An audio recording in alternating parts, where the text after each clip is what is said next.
Howdy folks and welcome back to the channel, welcome back to another episode of Hearts of Iron 4 with the Total War mod. And well, yes, as you may have guessed from the title and from this introduction, I did restart the campaign. Very simply, the community on Discord did not really like my way of cheating. First of all, some people did not like my custom events, and most of the people did not like the way I proposed to break China. So to let's say starve the Chinese AI, and then just repeat the let's say the landing operations here in the Weihai horn, as I call it. So I said, okay, challenge accepted. I know a way, let's say what I call the traditional way of breaking China, and to show you this way, I got rid of all the custom events to prevent again any kind of cheating. I did only leave one event here, that is this one here. And oh, by the way, this is of course Iron Man mode, maximum elite difficulty, and I did buff all the other major AI nations, and I only left this event. In case you missed the very first episode in which I was explaining everything, the reason why I'm doing this is because I am playing on a toaster, and I tried already to play with the in-game Total War mod.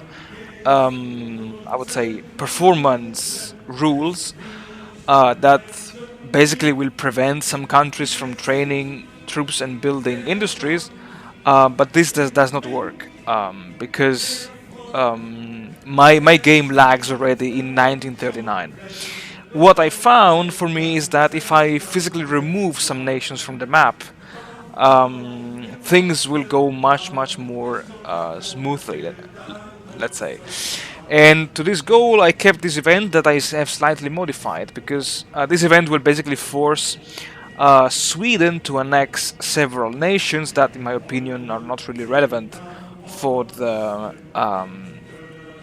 outcome of this campaign. And on one hand, Sweden will gain this Swedish stability national modifier that will double the amount of resources, and will basically prevent Sweden from training any troop nor building anything, basically, and of course producing industrial and dockyard based equipment, let's say. On the other hand, Sweden will also gain the free trade economic law to make sure that all of these juicy resources will be shared on the, let's say, international market. What I did not add here is the fact that Sweden, okay, will not only annex, but Sweden will gain core on several nations, and these are, I think, Tibet, let's just think, Ireland, and the whole of South America. I know, as I said, this is not really a way of cheating. This is a way of allowing me to play a normal game. And yeah, I think that's all for this introduction. I think I will maybe play again a fast forward mode of the Road to War to 1937. Although I don't know, maybe yeah, maybe not. I don't know. It depends on my mood, let's say. And yeah, that's it. I leave you guys to the videos, and I hope you will enjoy it. Howdy folks, I actually changed my mind because I realized I did find, let's say, a more canonical and traditional way to break up China.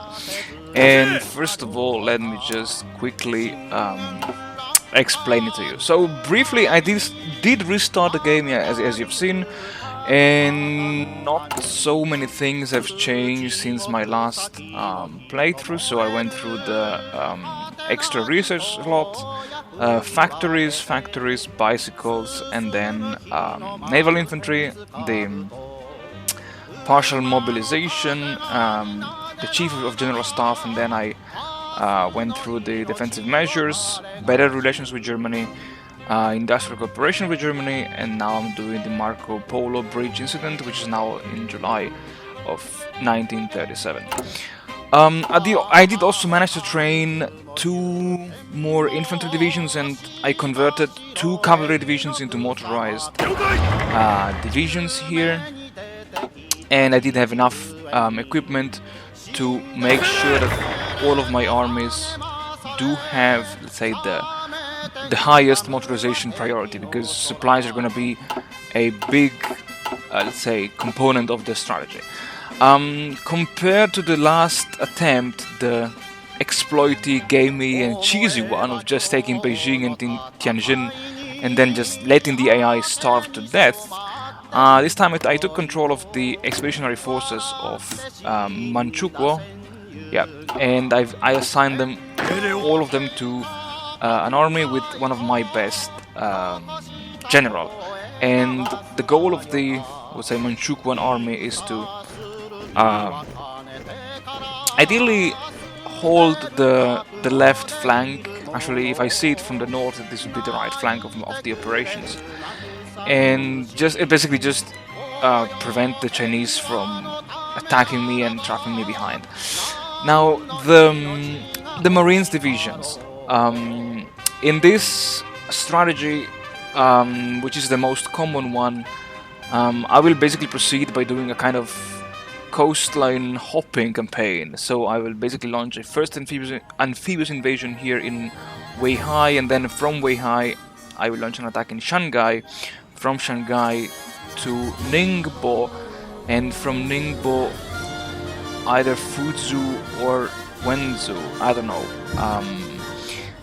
One thing is for sure, because I'm playing with the elite difficulty, with the maximum buffs in terms of countries for China and other majors, I'm not willing to just use one of the marine divisions for every amphibious invasion, because I know they will fail. That's why I'm using all 5 of them to launch a series of these invasions, basically. And I will also, let's say,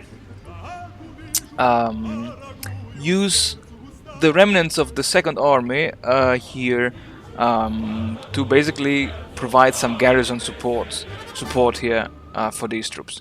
The idea would be to have 4 divisions, infantry divisions here, and then 3 divisions here, 3 here, and 3 here. And 6 divisions are located here because they will take part in the attack against Tianjin. And I can just move the rest. These guys can stay here. So 1, 2, 3. Actually, yeah, okay, let's take 9. So 1, 2, 3, and let's park them here. 1, 2, 3. Oh, sorry, 1, 2, 3, and we can park them ideally here, and the remaining 3 can go here. And yeah, so basically the tactic, well, the strategy here is to ideally try to take control of these province here with this army, with the Manchukuo army here, because I'm planning to use my motorized and tank divisions in this awful terrain, which is forest, while the rest of my cavalry division will just be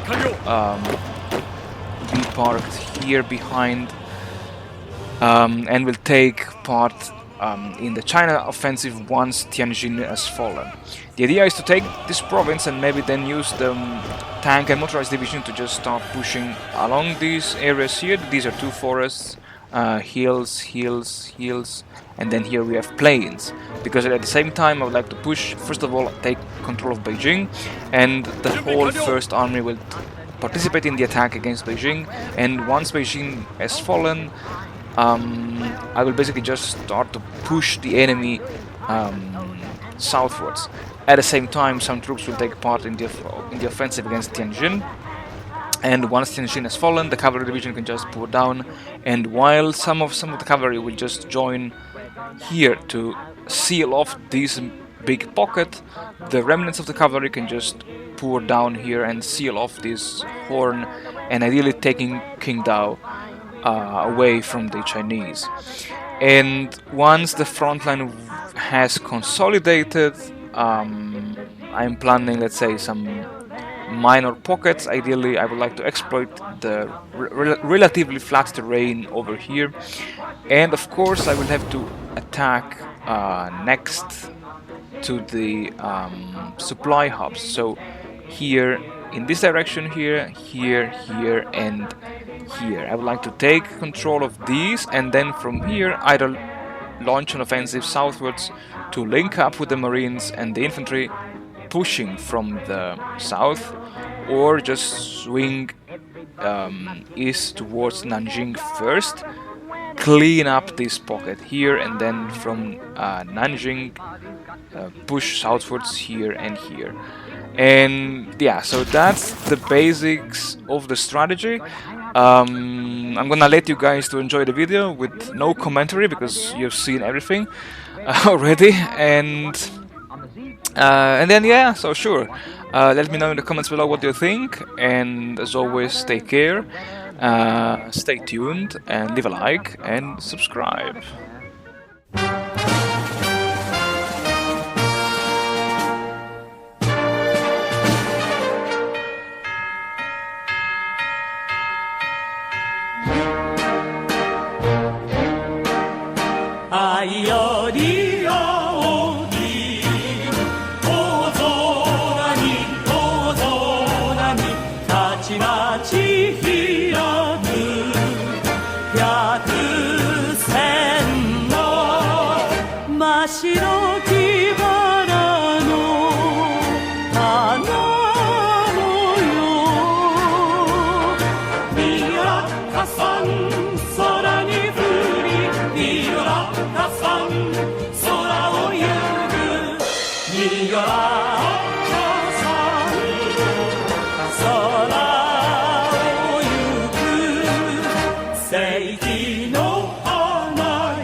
我が